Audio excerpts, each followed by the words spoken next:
Assalamualaikum warahmatullahi wabarakatuh. Nama saya Muhammad Iman Afiq bin Azhari dari kelas J4EE 112-3A1. Dalam video ini, kami satu kumpulan akan menceritakan tentang konflik etika dalam penggunaan teknologi nuklear. Definisi bagi teknologi nuklear adalah nuklear merupakan suatu teknologi yang melibatkan reaksi dari atom.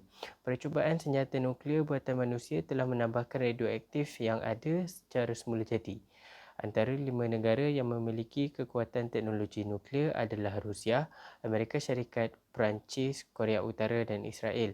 Tenaga nuklear mempunyai 3 proses yang berbeza iaitu proses perebutan radioaktif, proses pembelahan nuklear dan proses pelakuran nuklear. Sedikit sejarah mengenai nuklear.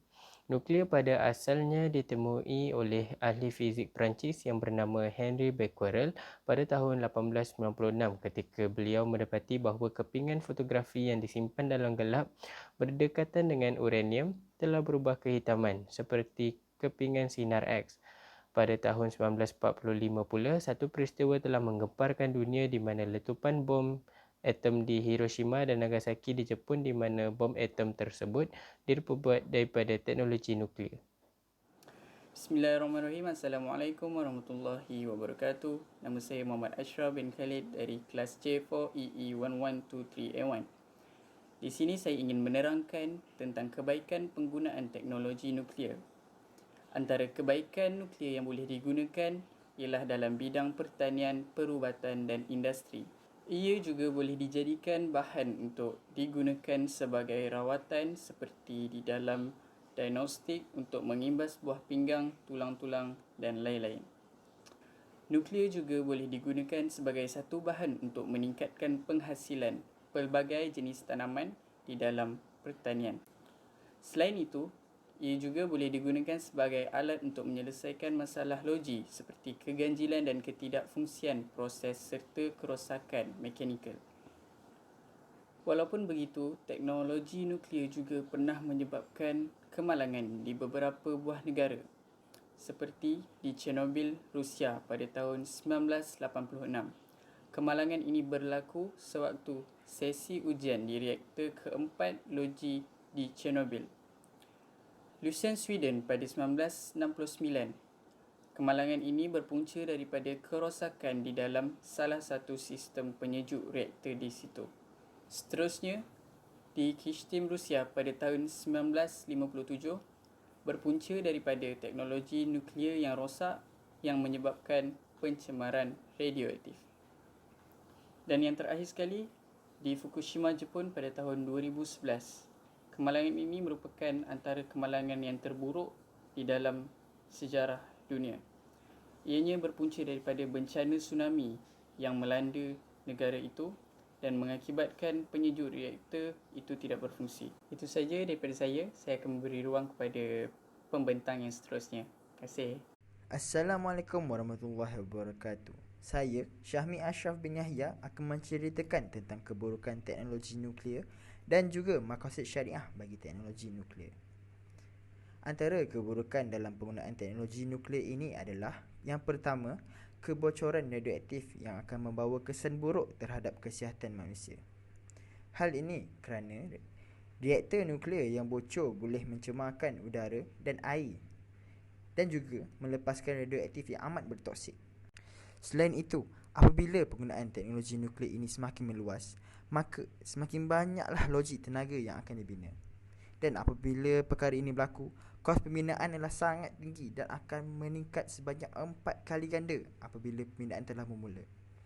Kos penyelenggaraan juga tidak terkecuali dan ia akan memakan jumlah yang sangat besar. Akhir sekali, kekurangan sumber mineral akan berlaku kerana teknologi nuklear ini bergantung kepada bahan uranium. Bahan ini adalah tidak boleh diperbarui dan juga terhad. Walaupun ia masih banyak, tetapi lama kelamaan juga bahan ini akan berkurang dan habis. Maqasid syariah bagi teknologi nuklear adalah untuk memiliki sesuatu persenjataan yang setaraf dengan negara-negara lain ataupun yang lebih maju, supaya kita dapat menggerungkan agar tidak ditindas dan dipandang rendah oleh negara-negara lain. Seterusnya adalah untuk meningkatkan kesedaran kepada orang ramai tentang betapa bahayanya teknologi nuklear kepada diri kita dan juga alam sekitar. Bismillahirrahmanirrahim. Assalamualaikum warahmatullahi wabarakatuh. Nama saya Muhammad Akil bin Muhammad Salihuddin. Tajuk video kami adalah berkenaan tenaga nuklear. Fatwa telah mengatakan tenaga nuklear adalah wajib demi mempertahankan diri. Hal ini kerana setiap musuh umat Islam telah memilikinya daripada dulu lagi. Telah disebut di dalam Al-Quran dalam surah Al-Anfal ayat 60. A'udzu billahi minasyaitonir rajim. Bismillahirrahmanirrahim. Wa'iddu lahum mastata'tum min quwwatin wa min ribatil khail. Shadaqallahul azim. Yang membawa maksud, dan siapkanlah untuk menghadapi mereka akan kekuatan apa sahaja yang kamu sanggupi daripada kuda-kuda yang ditambat untuk berperang. Telah dijawab oleh Syekh Ala Ash-Shanawihi bahawa sesungguhnya Rasulullah SAW sentiasa bersedia bagi melakukan persiapan dalam memerangi musuh walau apa cara sekalipun. Atas dasar ini, sekiranya umat Islam tersebut membuat persiapan kurang daripada persiapan musuh, sesungguhnya seseorang itu boleh berdosa kerana mengabaikan aspek persenjataan. Telah disebutkan juga di dalam Al-Quran surah Al-Anfal ayat 60 yang berbunyi, turhibuna bihi aduwallahi wa aduwakum wa akharina min dunihim la ta'lamunahumullahu ya'lamuhum. Yang bermaksud, kamu menggetarkan musuh Allah, musuhmu dan orang-orang selain mereka yang kamu tidak mengetahuinya, sedangkan Allah mengetahuinya. Syekh Ala Ash-Shanawihi juga menegaskan wajib ke atas semua negara Arab dan Islam memperlekapkan persenjataan mereka dengan senjata-senjata yang canggih, yang mana dengannya umat Islam menjadi tinggi serta kemuliaan kita terjaga.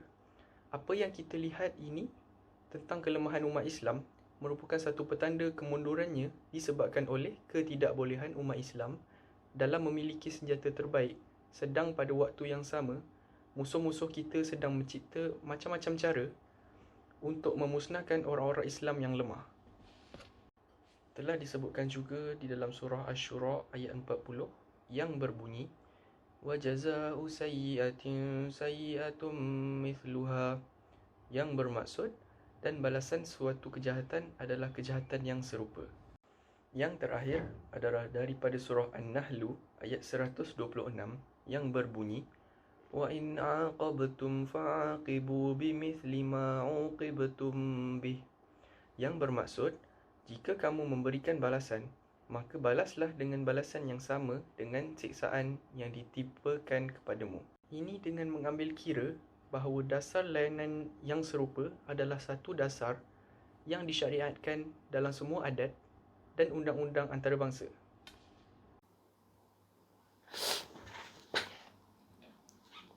Jadi di pengakhiran video ini, kesimpulan untuk tajuk ini, nuklear merupakan satu tenaga yang banyak kebaikan jika digunakan dengan betul dan juga banyak keburukan jika digunakan dengan salah.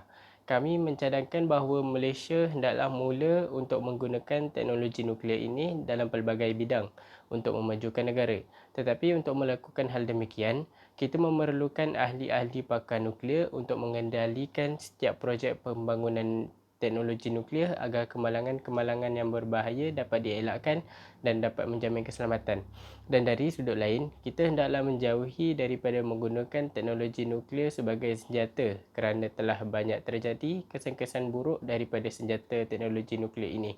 Sekian video dari kami, satu kumpulan. Semoga video ini bermanfaat kepada semua. Wassalamualaikum warahmatullahi wabarakatuh.